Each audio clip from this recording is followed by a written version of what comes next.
Yun guys. Tambay muna tayo. Inaya tayo tambay. Naka-scooter sila. Sa si FJ yung bumili ng ano natin, ng Tai Chi Nipad. Bale, hanap lang kami ng matatambayan baka sa Pampanga. Tagaytay dapat kaso nagbago isip, kaya Pampanga na lang.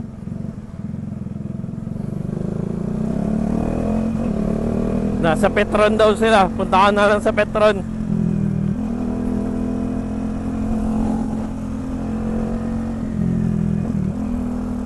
Kalahati na lang paligas ko. Makapagpagas na lang sa Shell. Sa strip ko Shell kaya sa Petron. Tambike lang naman tamang trip lang.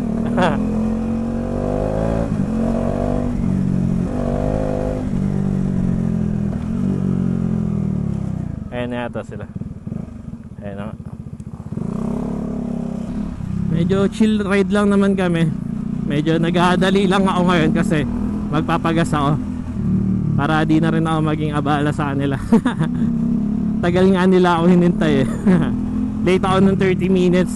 Kasi ang akala ko 8 kami aalis. So yun, kumain muna ako. Tapos kanina pa pala sila nag-aantay. Napagpagas muna. Medyo malayo-layo din yung Lakeshore. Sa Cabanas na pala sila.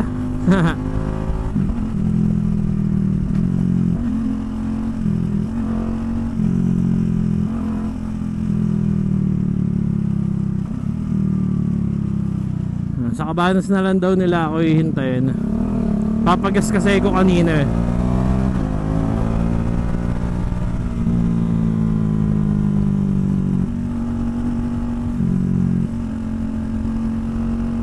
Lubak.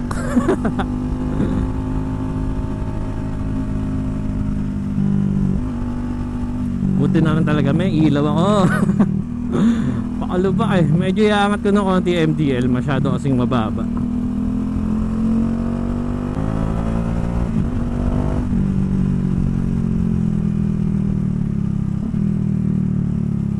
Dito daw sila sa Cabanas.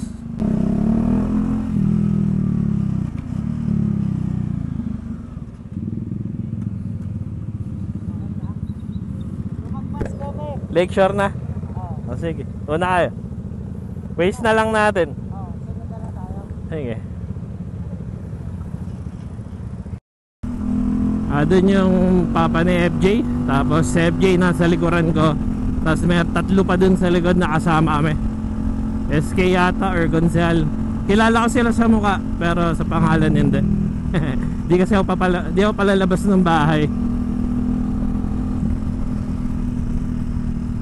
So yun, chill ride lang tayo. Hintayin natin sila. Ayun yung papa ni FJ medyo malayo-layo na. Pahabulin lang natin si FJ. Bago lang kasi ito sa pagmamanual, kaya di pa ganun di pa niya ganun kagamay. Ayun si FJ. Naka-jacket sila lahat. Ako lang ang naka-t-shirt. Lakeshore na lang daw pupunta. Bantayan na lang natin sa FJ. Bago pa kasi yan sa pagmamotor kaya di natin pwede pilitin.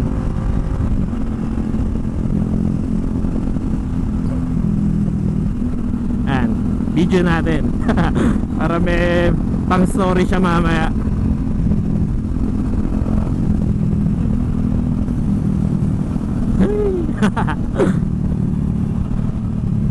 Kotse sa harap. Tapos ito yung mga kasama namin nasa likod. Unahin natin. Ayan. Naka Aerox, naka ADB, saka naka NMAX version 1. Namimiss ko tuloy NMAX ko. Yung NMAX ko kasi formado na yun. Ayun, nakita ko nasa marketplace. Yung bumili ng, sino man makakabili ng NMAX ko na yun, sobrang solid niyan. Kung alam mo lang magkano nagastos ko dyan. Tapos napakamura binenta nung reseller.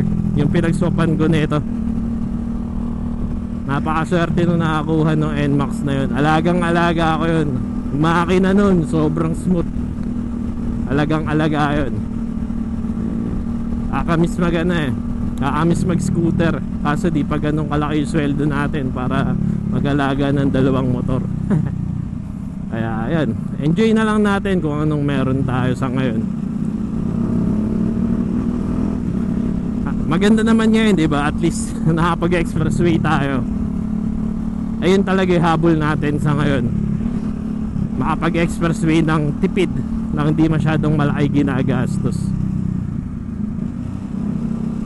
Wala rin akong alam sa manual dati. Tapos pinag-aaralan ko lang sarili ko.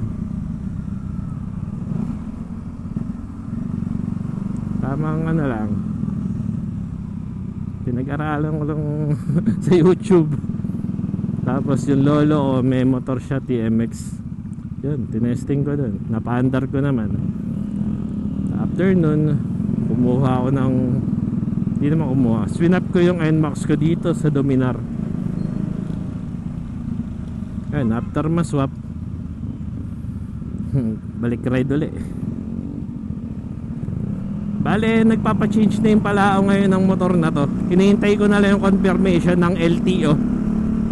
Kailangan kasi ng confirmation eh. Kasi tinatamad ako pumunta ng LTO Quezon City. Doon kasi naka-register to sa Quezon City. Kahit yung dating may-ari na ito sa Tarlac nakatera. Pag meron ng confirmation yung LTO, try natin i-vlog kung paano magpa-change name. Gusto ko na siya ipa-change name eh, kasi wala naman akong balak ibenta yung motor na to. For keeps na sa akin to, kahit anong mangyari. Ang balak ko na lang is magdagdag pa ng isang motor. Una na tayo. Magdadagdag na lang ako ng isang motor kung papala rin. Pag lumalaki ng konti pa yung sweldo.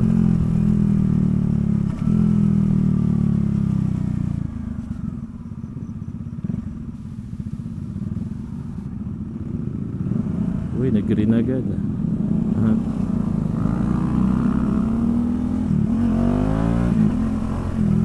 Ayan.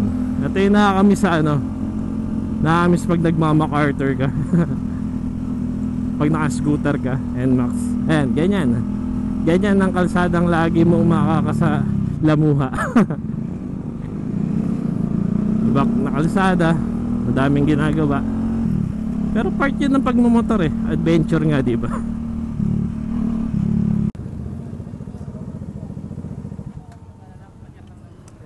Apa.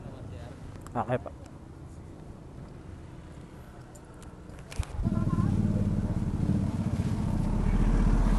Yung pinayagan. Pinayagan.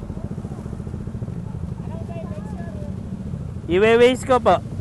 I-waste ko na lang po. Apo. Sa SM daw po. I-waste ko na lang po. Pinayagan po ba?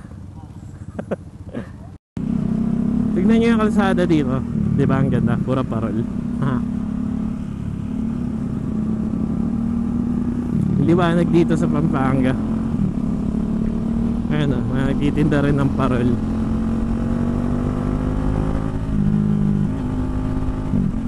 Paparol. Dito yung ano, nagkakaroon ng festival ba yun? Or kung ano man, naglalaban-laban sila pagandahan ng parol. Mga giant parol.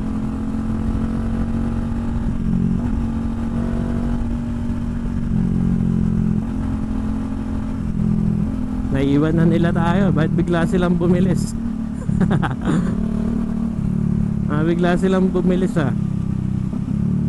Ayun.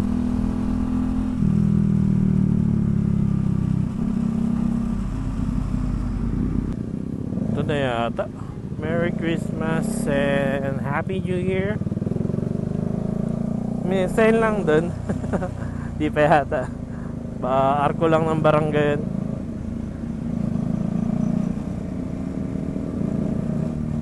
Na yata. So yun yung expressway eh. Tapos ayun yung gasolinahan na tinambayan namin dati.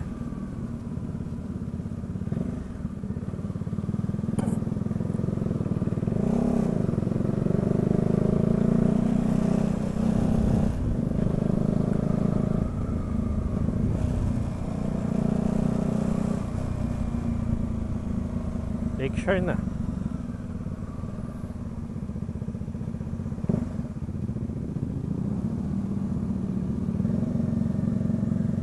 Sarap din tumambay dyan paggabi. Tambay doon sa may Petron. Tamang kape lang, tapos uwi na. Mali.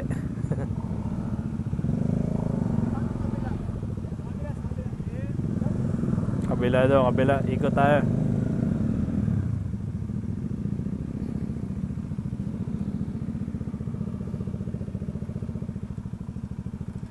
Yun pala sa kabila. Wala daw daan dito.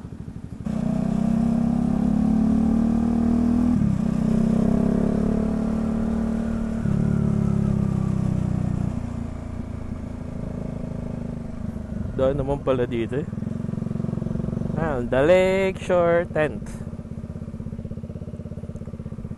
Picture tayo dun mamaya. Or hanap tayo ng mga pipicturean dyan. Yung inbox ko pura picture yun sa Instagram ko Etong Dominar na to di ko pa siya pinipicturean. May picture naman isang beses sa DRT, pero di ko ganang pinipicturean yung Dominar. Di siya photogenic. Joke lang. Mas di ko lang talaga trip mag-picture ng motor. Mas trip ko yung pura ride. Ride lang ng ride. Memories, ganun. Lakeshore na tayo. Ayun yung mga kainan. Ayun, may parang banda doon. Live band. Parang ano siya. Ano ba? Parang perya. Ayun na, may mga rides doon. Ang perya. Paparada yung mga kasama ko. May entrance fee. Wala kang dalang pera kahit magkano. Ay, meron pala 20. Si FJ muna bahala sa atin. Hiram na lang ako ng cash sa kanya, tapos transfer ko na lang sa kanya. Wala kasi yung pera ngayon. Si Mura yun, di ba? Alam ko si Mura yun Or baka kamukha lang. Kumukha niya si Mura. Not tayo parking. Dun sa gilid siguro. Ni-video ito kanina. Ano yung entrance? 16 na. 50. Ayan, may ano siya. Sticker. Ng Lakeshore. Ayan, para pala siyang ano. Walang ATM. Para pala siyang tawag yung sa Tagaytay. Basta yung sa Tagaytay. Merong mga rides dyan. Tayo. Hello vlog, welcome to my channel. And rides. Tapos doon mga kainan. Yan lang. Uwi na kami.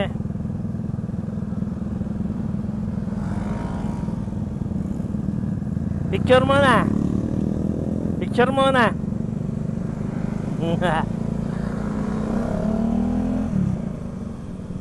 Yo, uwian na.